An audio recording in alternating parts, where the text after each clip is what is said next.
Corey Hodges, The Point Church. It's great to be talking to you again about the current climate and situation. I have a few specific questions I wanted to ask you, and then maybe we can just kind of banter a little bit. All right, shoot. But I'm really interested in your perspective and your opinion about everything that's been going on. So here's question number one. I feel like we, kind of the tribe that I run in, we're sort of in a disadvantage on the whole race conversation. Having not personally experienced sort of oppression or the perception of bias in our society at large, as many people of color have. So I wanted to hear from a brother in Christ who can speak to this from your vantage point, because it's different than ours. Yeah, sure. You know, I grew up in the South, in Florida, if you consider that the South. You know, it's a very diverse city in terms of culture. I meant state in terms of culture. And you kind of are at a disadvantage, Mike. You know, in some ways, it's not a lot of African Americans in Utah. I think it's 0.7% and something like that, 1%. Well, it's even worse in It's Draper. even worse. Is it worse in Draper? Yeah, you know, and we're in Kern, so it's a little better. It's a little more diversity there. But it is real, you know. It is real. I've experienced some bias in terms of, being stopped by a police officer, for instance, and having a little anxiety about how the interaction is going to end up, and I'm nervous. And did he stop you because you were legitimately speeding or had a taillight out, or was it like a weird? I've been stopped for no reason. Really? Once or twice in my life. I've been stopped for speeding. Sorry, I didn't mean to make you admit that, but No, I have. You know, you did, but but no. But I've been, I guess, profiled in a way. But I don't like to view myself as a victim, so much. I don't think that's healthy for my mindset as an American citizen. I am very aware that there are disparities and there are implicit biases that exist. As an African American male, I live with that a lot and every day, to be frank. I have 3 African American boys that I've raised, and they live with that every day.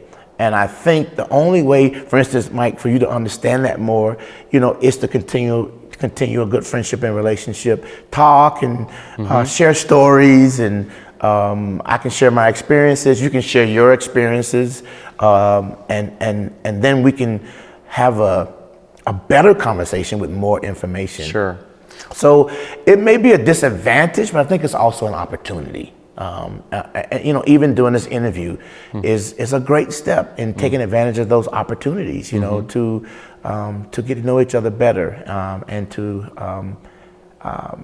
continue to work on the dialogue. On the dialogue. Yeah. So I commend you for that. I commend South Mountain for the thought of that, and I am just honored to have been asked to be a part. Happy to do it. Yeah, to be a part of the conversation. I'm grateful to be able to get to know you better than I already knew you a little bit from our Zoom relationship. Our Zoom, those Zoom with a bunch calls. of other pastors.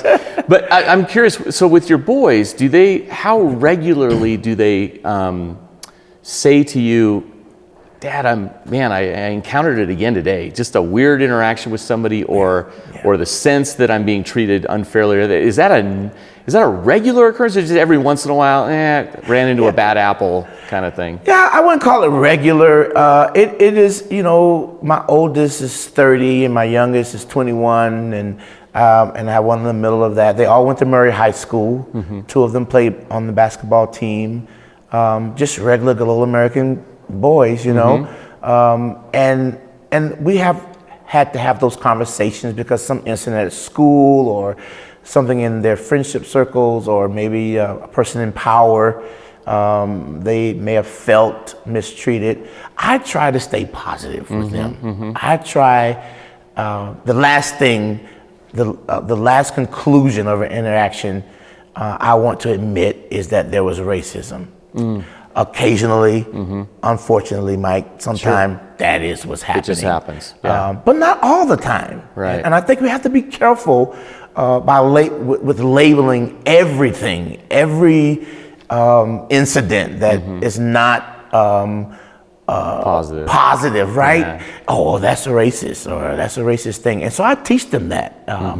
I think on the other side, if you're raising white kids, maybe the responsibility on that end is to say, hey, there are some people in our society that will judge a person by the color of their skin. Don't you be that way. Right. Take time to understand a person's character, who that person is. Don't buy all of the stereotypes immediately when you meet someone that's different. So as a black parent, my wife and I, we try to speak positive messages into our children, awesome. in light of the reality that we do struggle in this country with race. But I don't want my family to live there. I want my boys to live there. It'd be nice if it was a back burner thing, not a front burner not thing. a front burner thing. And in my house, it is not. And I don't claim to speak for the entire population of the African American community, but I feel like at 49, I have a pretty good body of work. Sure. I'm curious if you felt, just sort of an irony I was thinking about, is as my boys were growing up, they felt a little bit of consternation over interactions with other people that are part of the predominant religious culture of Utah, and some oppression, and we had some funky interactions with a few people, not a lot, but a few. And I'm curious, has that also been, is that a shared experience between our communities? Meaning, Feeling a little bit of oppression and a little bit of angst, that's all types of oppression. especially with the children, with the interactions with kids and stuff. You need going to school here.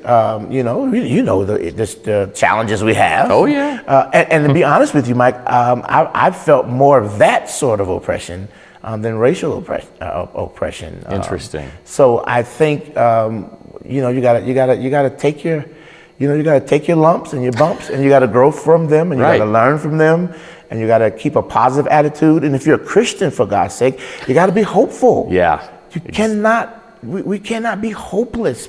Right. We are people of hope. And so that's my take on it. Thank you for that. Okay, here's another one for you. As you think of the tensions and perceptions that exist around the race issues right now, what do you think predominantly white congregations should be thinking about and discussing in relation to race? Yeah. Maybe the reality. Maybe there is some tone deafness at times. Because it's not their experience. Maybe they didn't grow up around a lot of minorities or people of color.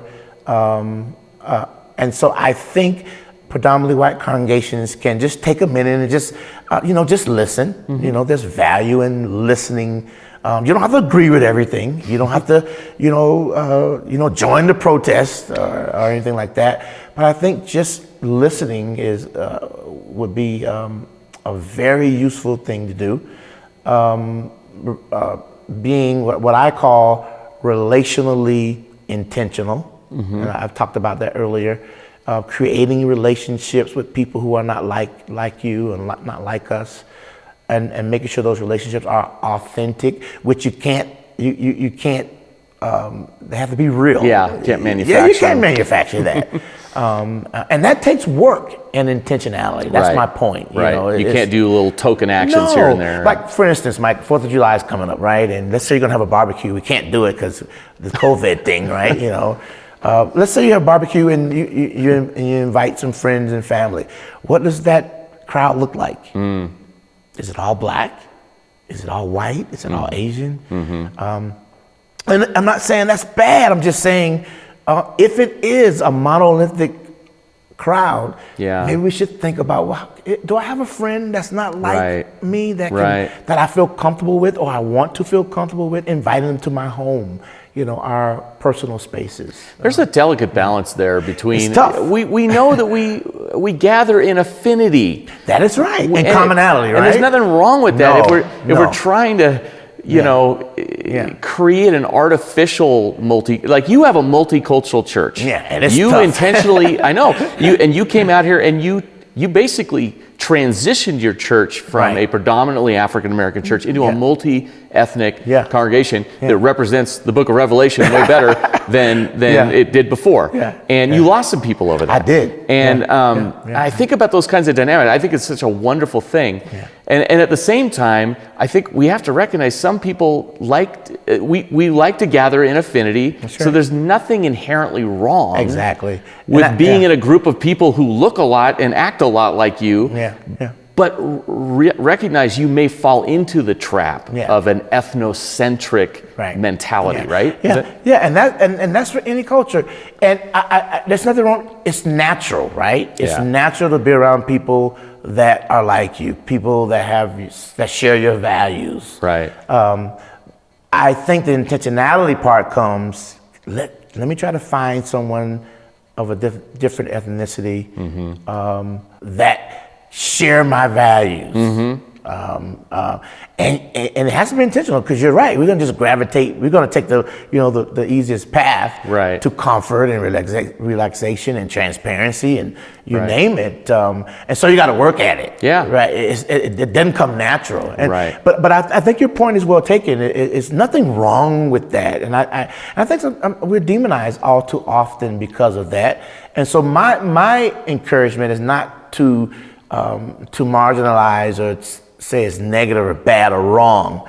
It's just nothing to take away from it, just something to add to that circle. That's kind of the point. We do have to keep in mind that this is what the kingdom of God looks like. It's every race, tribe, tongue, and And we say, you better practice down here, because when you get to heaven, otherwise you're going to be shell shocked. It's going to be a whole. It's going to be it's going to be a whole lot of different people from different places. And let's just avoid the PTSD. Gotta practice. Make it happen now. That's right. That's right. Is there anything that you hope that white folks in general would understand about how they act or respond in a time like this? In other words, how are guys like me going to be perceived if we say certain things a certain way? Like, are there some landmines you can help us avoid stepping on? It's tricky. It's tricky, Mike. I mean, I'll make 2 points here. And the first point is, I would say, kind of frankly, do something, say something. Right, just don't be quiet. Don't be quiet. Now, having said that, boy, the landmines are out there. If you don't say anything, you're going to be criticized for being silent. Right. If you say something, you're going to be criticized. Oh, why did you say that? What did you mean by that? Maybe that's the white people's response, right? The blacks will say, the blacks are going to say, well, you didn't say anything, or what you said was too much or insensitive, and forever label you as a racist. You're forever a racist because you made one mistake or you said something wrong. That's just so wrong. And I try to teach my congregation, as we participate in this multicultural experience, leave room for forgiveness. People make mistakes. People aren't perfect. When you see someone trying to be a part of the solution, when you see someone trying to express their heart, and they say something that's out of ignorance and or out of not knowing, or out of not being exposed to a set of cultures, give them room to make mistakes. Be patient. And that goes for black people and white people. Right. White people on one side that's saying, you said something, I don't want to support that. Or black people saying, you didn't say enough and you said that wrong thing. We give each other a break, for God's sake. So you would say, listen, but you wouldn't necessarily say, shut up and listen. No, I won't say shut up and dribble, right? I think you speak. I think you speak from your heart, and there is risk. Can I just say that? Yeah. I think when you decide to speak up, you're also deciding to take risks. Mike, I so much appreciated the statement the church made online. I don't know if you got any criticism. I suspect you might have. A little bit from some white folks, actually. well, you know what? I want to say I appreciate the statement. I'm African American. I do not condone the violence and the breaking the law and the smashing the windows of small businesses and the looting. And black folk aren't monolithic in their thought and their thinking and their politics. And Right. You were saying that you've been yeah. told that you're not black enough, or I Yeah, don't know what not kinds of black things enough. get said. Yeah, you know, because the multicultural church, and there's sometimes there's an expectation for me to be, you know, way left or far right or whatever how you want to call it. And my people know that I'm a conservative, and sometimes that rubs some African Americans the wrong way. But they are conservative African Americans. We are. Hallelujah. We are a diverse group of people. Right. So I appreciate the statement, and I'm sorry that some might have got offended by it. But I'm thankful that you said something. Yeah. But and I'm willing to forgive you if the statement wasn't perfect. You understand what I'm saying? Yeah. I totally. focus more on the fact that this body of believers in Utah, you know, I'm grateful, decided, you know what, we want to speak on this. Yeah. And as an African American, that's heartfelt and appreciated. I thank you for saying that. Yeah. So, in other words, it's okay to express grief over the senseless death of George Floyd, and simultaneously express grief over the violence and the riots. Like, there's no qualifier there that, like, because we haven't done certain things ahead of time, we shouldn't speak out against one part of that. It's not a binary choice. I mean, you can be against racism and against police brutality and overreach, and against destructive rioting. Our country is a country of laws that should be applied equally to all people. I don't care who you are. I don't want you smashing the windows of my small business. I don't care what your fight is or your struggle is. I understand the anger. I don't understand it being directed in a destructive way, expecting a positive result. It just, for me, it just doesn't make sense. And I don't think it's fair to expect people to say, to be upset about people being concerned about the looting. Yeah. It's just not right. It doesn't matter who you are or what your cause is. And quite frankly, I don't think it adds to your cause. It takes away from the cause. It's a distraction, and it's against the law. So you can't be angry and upset about this law being broken on this side, and then condone this law being broken on this side, and then try to judge people, you know, as it relates to those two things. How do you respond to people who would say, well, do you have a problem with Jesus turning over the tables of the money changers? What about the Boston Tea Party? That was not civil. That was a riot. What do you do with arguments like that? Yeah. Well, I mean, the Boston Tea Party, they were trying to get a country established. It's a little bit different. It's a little different context than, you know, getting mad, you know, and smashing into small business windows, the windows of a small business. And I support peaceful protests. I support protests that are lawful and are in accordance to our First Amendment rights. I do not support the destruction of property for any cause at all. That's just where I am, and I think most people of goodwill, regardless of their color, would agree with that. And that's just where I am. If it was really put to them, to that. Yeah, you know. So. And it's hard for me when I see Jesus doing something in righteous indignation to compare anything to it, because I'm thinking he's kind of in a category all by himself. Yeah, I don't want. Let's not do that. We don't want to go down that road. The Jesus comparison. We're going to lose every time, right? Yeah, you know, So. Corey, thank you so much for having this conversation with us. Thanks, Mike. Thank you. Really appreciate you. Yeah, thank you so much, and I appreciate it. And love the people of South Mountain, and I'm just honored to be doing ministry in the same city and state. So we love the people. We're praying for you guys, and thank you for everything you're doing here in the Valley. You too, man. Awesome.